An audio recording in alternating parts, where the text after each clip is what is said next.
எல்லோருக்கும் வணக்கம் and welcome back to காய் விஜய் சேனல்.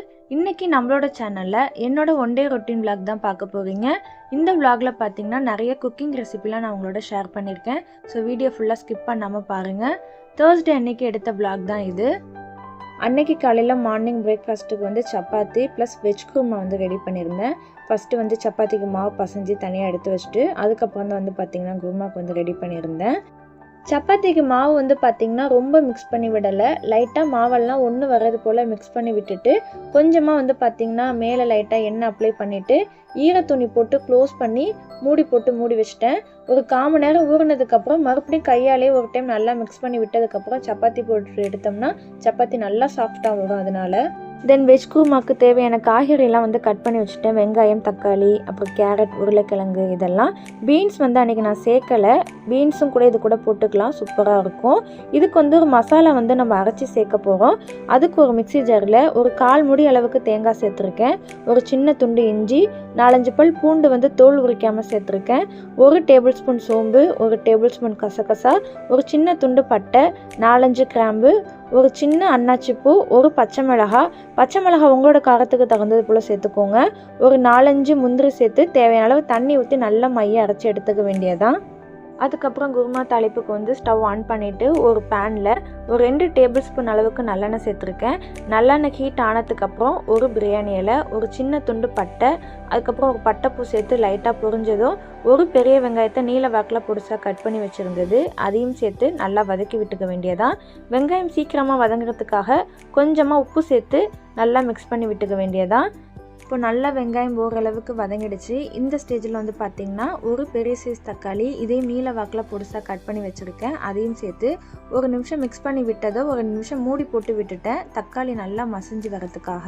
இப்போ நல்லா தக்காளி வெந்துட்டு ஒரு டைம் கரண்டி வச்சு நல்லா மிக்ஸ் பண்ணி விட்டதுக்கப்புறம் ஜஸ்ட் ஒரு ஃப்ளேவருக்காக ஒரு 2-3 புதினா இலை வந்து சேர்த்துருக்கேன். இதையும் சேர்த்து நல்லா மிக்ஸ் பண்ணி விட்டுக்க வேண்டியதான். இப்போ மசாலா எல்லாத்தையும் ஒன்று ஆட் பண்ணிக்கலாம். 1/2 teaspoon Kashmiri red chilli, 1/4 teaspoon மஞ்சத்தூள், 1/2 டேபிள் ஸ்பூன் அளவுக்கு வீட்டு மிளகாத்தூள் சேர்த்துருக்கேன். சேர்த்துட்டு ஒரு 2 நிமிஷம் நல்லா எண்ணெயிலே வதக்கி விட்டு எண்ணெய் லைட்டாக பிரிஞ்சு வந்ததுக்கப்புறம் இந்த ஸ்டேஜில் காய் எல்லாத்தையும் ஒன்று ஆட் பண்ணிக்கலாம். நான் 1 கப் அளவுக்கு பச்சை பட்டாணி சேர்த்துருக்கேன், 1 கப் உருளைக்கிழங்கு, 1 கப் கேரட் சேர்த்து நல்லா மிக்ஸ் பண்ணி விட்டுட்டு இப்போ இது கூட அரைச்சி வச்ச தேங்காய் மசாலாவை ஆட் பண்ணிவிட்டு அதே மிக்ஸி ஜாரிலே குருமாவுக்கு தேவையான அளவு தண்ணி ஊற்றி ஆட் பண்ணியிருக்கேன். உங்களுக்கு இன்னும் கொஞ்சம் தண்ணி எக்ஸ்ட்ரா வேணும்னா இன்னும் கூட தண்ணி ஆட் பண்ணிக்கலாம். ஒரு டைம் கரண்டி வச்சு நல்லா மிக்ஸ் பண்ணி விட்டதுக்கப்புறம் மூடி போட்டு விட்டுட்டேன் நல்லா கொதிச்சு வரதுக்காக. நான் ஆல்ரெடி வந்து பார்த்திங்கன்னா வெங்காயம் வதங்கும் போதே கொஞ்சமாக உப்பு சேர்த்துருந்தேன். இந்த டைமில் வந்து பார்த்திங்கன்னா மறுபடியும் தேவையான அளவு உப்பு சேர்த்து நல்லா மூடி போட்டு விட்டுற வேண்டியதான். இப்போ நல்லா ஓரளவுக்கு கொதிச்சிருக்கு. மறுபடியும் பார்த்திங்கன்னா ஒரு டைம் கரண்டி வச்சு நல்லா மிக்ஸ் பண்ணி விட்டுட்டு அகைன் மூடி போட்டு விட்டுட்டேன். இன்னும் கொஞ்சம் நல்லா காயெல்லாம் வெந்து வரணும். அதனால் சப்பாத்திக்கு மாவு வந்து நல்லா ஊறி இருந்தது. ஒரு டைம் கையாலே நல்லா மிக்ஸ் பண்ணி விட்டதுக்கப்புறம் சைட் பை சைட் ஒன்று தேய்ச்சி போட்டு ஹாட் பாக்ஸில் எடுத்து வச்சிட்டேன். இப்போ வெஜ் குருமா வந்து பார்த்திங்கன்னா நல்லா கொதிச்சு எண்ணெயெல்லாம் பிரிஞ்சு ரெடியாகி இருக்குது. ஒரு டைம் கரண்டி வச்சு மிக்ஸ் பண்ணி விட்டுக்க வேண்டியதான். இந்த குருமாவில் வந்து பார்த்திங்கன்னா நான் வேறு எந்த விதமான மசாலாவும் ஆட் பண்ணலை. கரம் மசாலா, சிக்கன் மசாலா எதுவுமே ஆட் பண்ணலை. தேங்காய் கூட சேர்த்து அரைச்ச மசாலா மட்டும்தான். டேஸ்ட்டு சூப்பராக இருக்கும். கண்டிப்பாக ஒரு டைம் ட்ரை பண்ணி பாருங்கள். சப்பாத்திக்கு மட்டும் இல்லை, இட்லி, தோசை எல்லாத்துக்குமே காம்பினேஷன் சூப்பராக இருக்கும். காலையில் சமைக்கும் போதே மதியம் லஞ்சுக்கும் சேர்த்தே சமைச்சு வச்சுட்டேன். மதியம் வந்து கொஞ்சம் வெளியில் போக வேண்டிய வேலை இருந்தது. அதனால அன்னைக்கு வந்து பார்த்திங்கன்னா முருங்கைக்கீரை தண்ணி சாறு ரெடி பண்ணியிருந்தேன். அதுக்கு சைடிஷ் வந்து பார்த்திங்கன்னா கோவக்காய் ஃப்ரை தான் ரெடி பண்ணியிருந்தேன். முருங்கைக்கீரை தண்ணி சாருக்கு வந்து ஒரு பாத்திரத்தில் கொஞ்சமாக தண்ணி ஊற்றி கொதிக்க வச்சுருந்தேன். அது கூட ஒரு பெரிய சைஸ் வெங்காயம், ஒரு பெரிய சைஸ் தக்காளி நீல வாக்கில் கட் பண்ணி சேர்த்துக்க வேண்டியதான். தக்காளி வெங்காயம் வந்து நல்லா வெந்து வரணும். அது கொதிக்கிற கேப்பில் வந்து பார்த்திங்கன்னா கோவக்காய் வறுவலுக்கு வந்து கோவக்காய் வந்து நீல வாக்கில் கட் பண்ணி வச்சுட்டேன். அதுக்கு தாளிப்புக்கு வந்து ஒரு பெரிய சைஸ் வெங்காயத்தை பொடிசாக கட் பண்ணி வச்சுட்டேன். கட் பண்ண கேப்பில் வந்து பார்த்திங்கன்னா வெங்காயம் தக்காளி நல்லா கொதிச்சிருக்கு. இன்னுமே நல்லா வெந்து வரணும். இது நல்லா வெந்து வர கேப்பில் வந்து பார்த்திங்கன்னா கோவக்காய்க்கு வந்து தாளித்து விட்டுட்டேன். ஒரு பேனில் 2 டேபிள் ஸ்பூன் அளவுக்கு ஆயில் சேர்த்துருக்கேன், குக்கிங் ஆயில். எண்ணெய் லைட்டாக ஹீட் ஆனதுக்கப்புறம் கட் பண்ணி வச்ச வெங்காயம் சேர்த்து நல்லா வதக்கி விட்டுக்க வேண்டியதான். வெங்காயம் வதங்குறதுக்கு தேவையான அளவு உப்பு சேர்த்து நல்லா வதக்கி விட்டுட்டேன். நல்லா வதங்கினதுக்கப்புறம் கொஞ்சமாக கருவேப்பிலை சேர்த்து ஒரு டைம் நல்லா மிக்ஸ் பண்ணி விட்டுக்க வேண்டியதான்.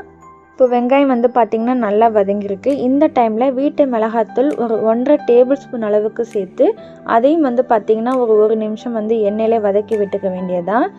கோவக்காய் ஃப்ரைக்கு வந்து தேவையான அளவு தண்ணி ஊற்றி லைட்டாக ஒரு டைம் மிக்ஸ் பண்ணி விட்டுட்டு ஒரு கொதி வந்ததுக்கப்புறம் கட் பண்ணி வச்ச கோவக்காயும் சேர்த்து மூடி போட்டு விட்டுட வேண்டியதான். எண்ணெய் பிரிஞ்சு வர அளவுக்கு வெந்து வரணும், அவ்வளோதான். இந்த மெத்தடில் வந்து பார்த்திங்கன்னா நான் வெண்டைக்காய் வறுவல் செய்வேன். அதே மெத்தடில் தான் வந்து செஞ்சுருந்தேன். கோவக்காய் வந்து பார்த்திங்கன்னா உடம்புக்கு ரொம்பவே நல்லது. இது தாளிக்கிற கேப்பில் வந்து பார்த்திங்கன்னா தண்ணி சாருக்கு வெங்காயம் தக்காளி நல்லா வந்துட்டு இந்த டைமில் க்ளீன் பண்ணி வச்ச முருங்கைக்கீரையும் சேர்த்து தேவையான உப்பு சேர்த்து நல்லா மிக்ஸ் பண்ணி விட்டுக்க வேண்டியதான். இதுக்கு வந்து பார்த்திங்கன்னா தேங்காய் வந்து அரைச்சி நம்ம ஊற்ற போகிறோம். அதுக்கு என்னென்ன சேர்த்துருக்கேங்கிறதே நான் சொல்கிறேன். ஒரு மிக்ஸி ஜாரில் வந்து பார்த்திங்கன்னா 1/4 மூடி அளவுக்கு தேங்காய் சேர்த்துருக்கேன். இது கூடவே 1 டேபிள் ஸ்பூன் அளவுக்கு சோம்பு, 1 டேபிள் ஸ்பூன் சீரகம், ஒரு 1/2 டேபிள் ஸ்பூன் அளவுக்கு மிளகு சேர்த்து நல்லா அரைச்சி சேர்த்துக்க வேண்டியதான்.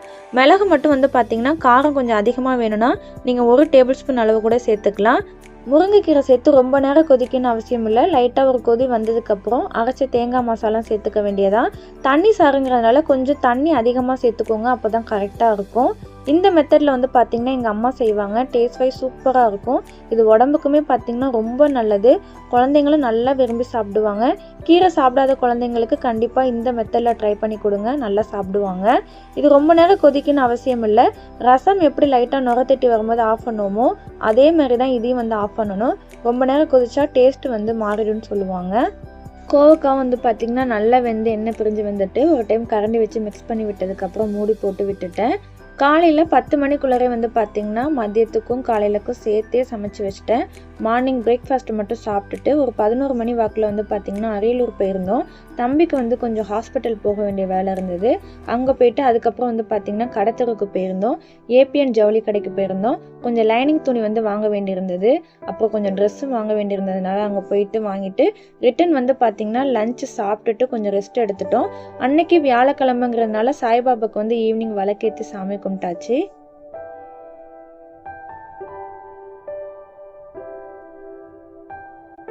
அவ்வளோதாங்க, இதோட இந்த விளாக் முடியுது.